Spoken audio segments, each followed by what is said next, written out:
जय हिंद। आज का ये वीडियो उन सभी लोगों के लिए जो पढ़ाई करते हैं, आप लोग चाहे किसी भी क्लास में, तो वीडियो को पूरा जरूर देखना। देखिए, इस वीडियो में आप लोगों को स्वतंत्रता दिवस पर आपको निबंध बताने वाले हैं कि कैसे लिखना, कितना बड़ा लिखना, और ये आपके बोर्ड एग्जाम की दृष्टि से बहुत ज़्यादा इंपॉर्टेंट है, चाहे आप लोग किसी भी क्लास में हो। तो वीडियो को पूरा जरूर देखना, बताऊंगा कितना बड़ा लिखना, कैसे लिखना है। कई बार आपके यहाँ पर पूछ लिया जाता है कि स्वतंत्रता दिवस है ये क्यों मनाया जाता है, तो ये सारी चीज़ें आपको पता होना जरूरी है। ठीक है, देखिए, इसको राष्ट्रीय पर्व भी कहते हैं, राष्ट्रीय त्यौहार भी कहते हैं। और 15 अगस्त पर भी पूछ लिया जाता है कि आपको निबंध लिखना, या इस प्रकार से पूछ लिया जा सकता है कि स्वतंत्रता दिवस पर आपको निबंध लिखना, या फिर राष्ट्रीय पर्व पर निबंध लिखना, या राष्ट्रीय त्यौहार पर पर्व लिखना। तो बात एक ही होता है, तो ये आपको जरूरी तैयार कर लेना है। तो कैसे लिखना है, देखिए, बोर्ड एग्जाम में जब जाओगे वहाँ पर काले और नीले ही पेन यूज करना, ये आपको ध्यान रखना। तो सबसे पहले हेडिंग डालना है प्रस्तावना। अब देखिए, प्रस्तावना कोई भी निबंध होता है उसका परिचय देना होता है। प्रस्तावना का मतलब क्या होता है? इंट्रोडक्शन होता है। क्या होता है? इंट्रोडक्शन होता है, मतलब उसका परिचय देना होता है, उसके बारे में आपको बताना होता है।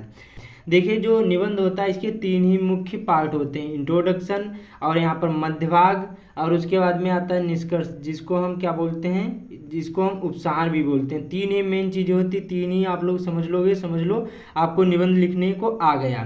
तो सबसे पहले प्रस्तावना। प्रस्तावना में परिचय, इसके बारे में बताना है। जैसे स्वतंत्रता दिवस है तो इसके बारे में आपको बताना है, प्रस्तावना में लिखना है। तो कैसे लिखना? 15 अगस्त 1947 एक ऐसी तिथि है जिसे हमारे इतिहास में क्या सुनहरे अक्षरों से लिखा गया है।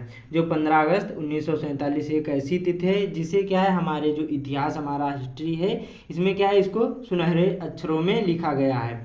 इस दिन भारत अंग्रेजों से की गुलामी से आज़ाद हुआ था। जो हमारा देश इंडिया है, क्या है, ये अंग्रेजों की गुलामी से आज़ाद हुआ था, इसलिए पूरे भारत में यह राष्ट्रीय पर्व बहुत ही धूमधाम से मनाया जाता है। तो बहुत सिंपल सा मैंने बताया, आपको आसानी से याद भी हो गया होगा।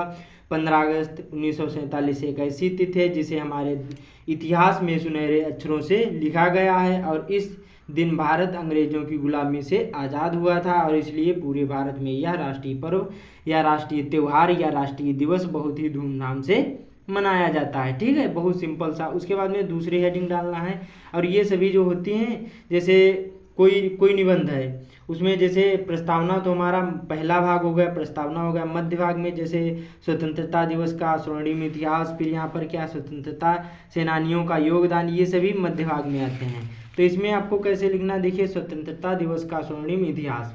तो इसमें कैसे लिखना है कि आज़ादी से पहले अंग्रेजों ने भारत पर अपना प्रभुत्व जमाया हुआ था। आज़ादी से पहले 1947 से पहले क्या है, अंग्रेजों ने, जो हमारा देश है भारत, प्यारा सा देश है, इसमें क्या है, अंग्रेजों ने अपना वर्चस्व जमाया था या फिर प्रभुत्व जमाया था।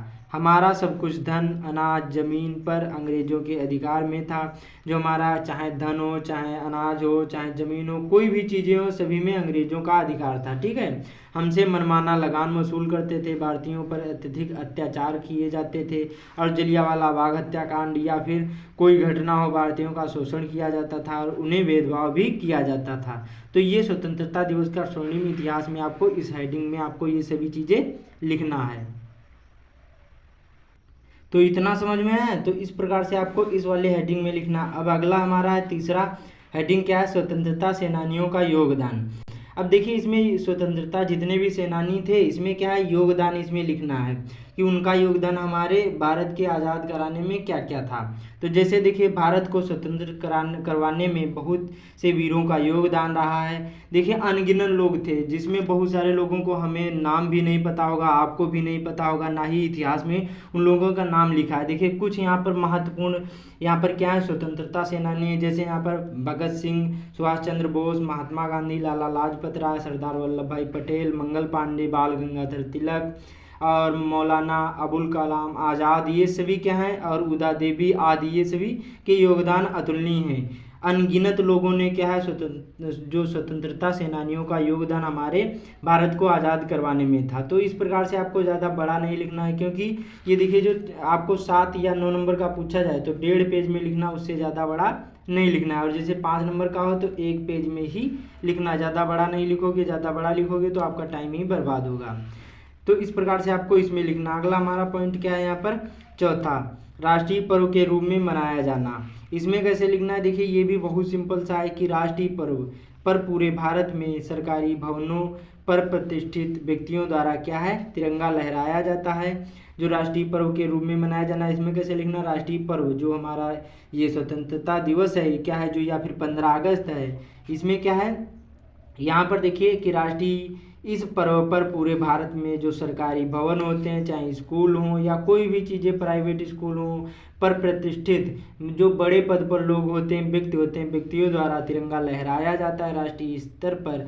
इस दिवस का मुख्य कार्यक्रम दिल्ली के लाल किले पर होता है। जो राष्ट्रीय स्तर पर इसका मुख्य कार्यक्रम कहाँ होता है, दिल्ली के लाल किले पर होता है।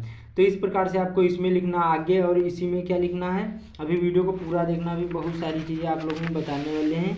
अगला हमारा है इसी में कि लाल किले के जो यहाँ पर सामने का मैदान और सड़कें दर्शकों से क्या है, खचाखच भरी होते हैं, और भारत के प्रधानमंत्री झंडा फहराते हैं। जो हमारे भारत के प्रेजेंट में प्रधानमंत्री होंगे वही क्या है, झंडा फहराएंगे, और झंडा का फहराने के बाद देश के जो प्रधानमंत्री जी हैं पूरे यहाँ पर राष्ट्र को संबोधित करते हैं, और पूरे देश में इस राष्ट्रीय पर्व को हर्षोल्लास से सभी भारतीय द्वारा मनाया जाता है या फिर मनाते हैं। इस प्रकार से आपको इसमें लिखना है। अगला हमारा 5वां है कि देशभक्ति का रंग।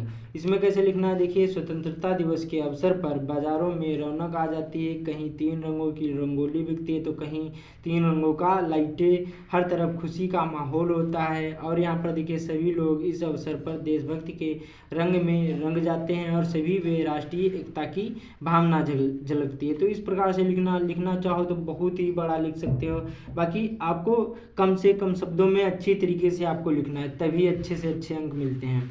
निष्कर्ष, अब निष्कर्ष ये इसको उपसार भी बोलते हैं। निष्कर्ष ये देखिए जो निबंध का आखिरी होता है, ये जरूर लिखना है। इसमें आपको बताना होता है कुछ अपने बारे में, इसके बारे में क्या सोचते हैं, यही आपको बताना होता है। जैसे स्वतंत्रता दिवस हमारा राष्ट्रीय पर्व है, ये तो सभी को पता होगा। इस दिन के लिए राष्ट्रीय अवकाश भी घोषित किया गया है।